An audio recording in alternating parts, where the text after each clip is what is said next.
Hello, everybody. My name is Kevin Nix, and welcome to this week's edition of NASCAR Mailbox.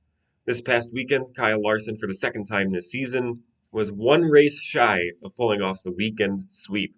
He finished second to Chandler Smith in the truck race, and he dominated both the Xfinity and the Cup races at the world's fastest half mile. There was a lot of chatter about various topics after this past weekend's race, and so I have selected one question from the comments to talk about in this week's edition of Mailbox. This question was shared with multiple commenters, though, so this is a fairly common sentiment, so to me it's a fairly easy question to select. The one that I picked in particular is from NASCAR Fan 05, and he said, will NASCAR ever do something to fix the short track package with the next gen? So this is a complicated answer. This answer is going to be very complicated in the sense of the I'll get this part out of the way first. NASCAR has worked with Goodyear to try pretty hard to fix the tire. They've done a lot with option tires.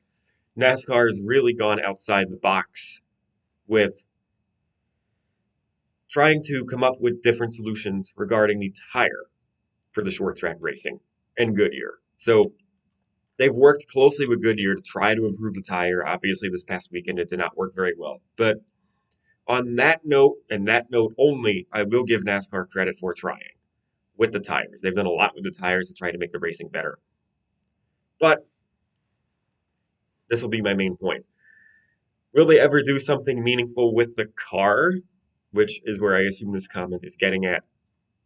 Will they do anything meaningful with the car, with the next gen itself to fix the short track package? I'm doubtful. But again, that's just my opinion.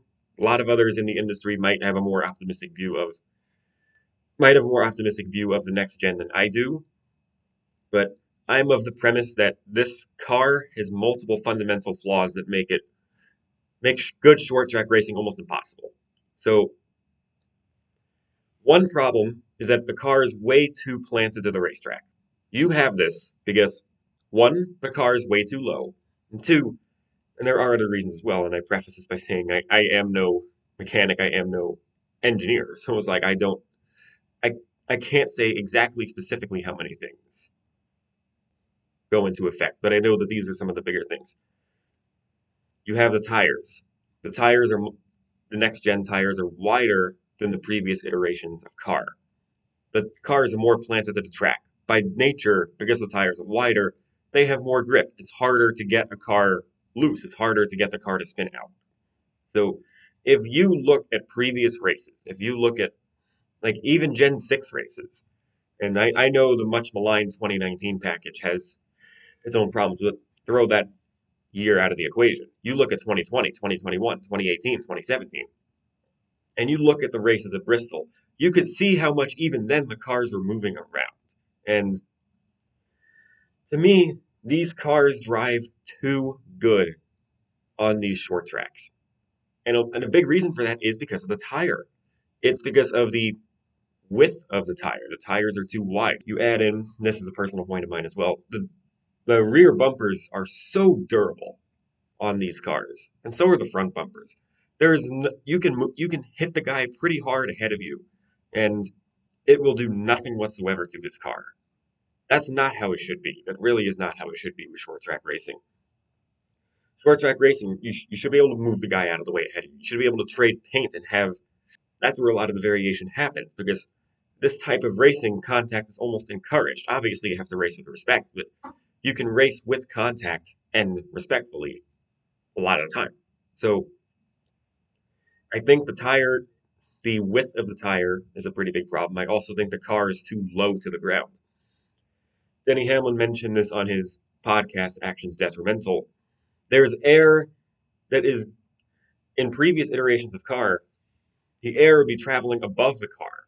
So it'll be going over the hood, over the roof, over the back of the car. With this car, because of the flat underbody, the air, and they're so low to the ground, the air behind is so disrupted from underneath the car.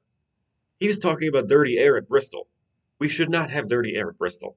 We shouldn't have dirty air at any short track. I know at the faster tracks, it's something that is a consequence that has to be dealt with just because how fast they're going. But for dirty air to be at short tracks, that is absolutely inexcusable. And those are fundamental flaws with the car.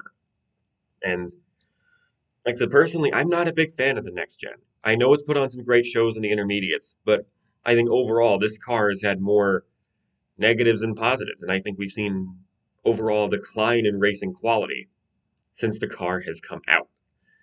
But NASCAR has to, in my view, NASCAR has to get to the crux of the issue, which is the car. I think the car is the biggest reason why the short track racing has been really flat as of late, and I'm putting that very nicely. The car has been the problem. But again, there are some other things that go into it. Any changes with the car will take more time. Now, it's possible some of the changes might be too financially unrealistic, which would be a fair constraint, obviously. But I think to round everything out here, I think NASCAR, if they want to make any meaningful change, this is my opinion, I think they have to make changes to the car itself. And I'm just not sure how likely or feasible that is. We can try to do smaller fixes here and there, but to me, I feel like half measures with the tires or dumping dirt on Bristol, things like that. Like, I feel like they're half measures to what need to be done. Because, like I said, I think this car is fundamentally flawed, especially so with this type of racing. And, like I said, will NASCAR ever do something? I'm not optimistic they would with the car itself. They'll definitely continue to experiment with tires. You might see option tires becoming even more common, maybe even softer tires.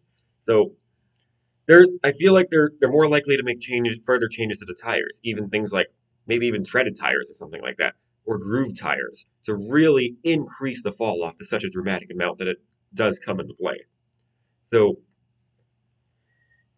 but then of course you get to the other issue, which, like I said, the tires themselves are way too wide for the short track racing. It's impossible to get a guy loose and spin them out, or to, as Dale would say, rattle the cage a little bit. It's impossible to do that. And the cars are just so durable. They're just not conducive to this type of racing. So I think there are just a multitude of different problems with this car, and I'm not sure if it's a quick fix. Obviously, there are many in the industry that know more than I do, and they'll be able to give more reasoned answers on this. But from my point of view, it's like we can say do this, do this, do this, but any change that would come with the car would take so much time and preparation to do. I'm just not sure how realistic it is. Thank you all for joining me on this week's edition of NASCAR Mailbox. NASCAR Cup Series is off this weekend, but Rockingham Speedway is back for the Xfinity Series and the Truck Series. So I hope everyone enjoys the races this weekend from the Rock. Steven Stump of Frontstretch.com here. Come back for more great racing videos, and if you like us, don't forget to hit that subscribe button.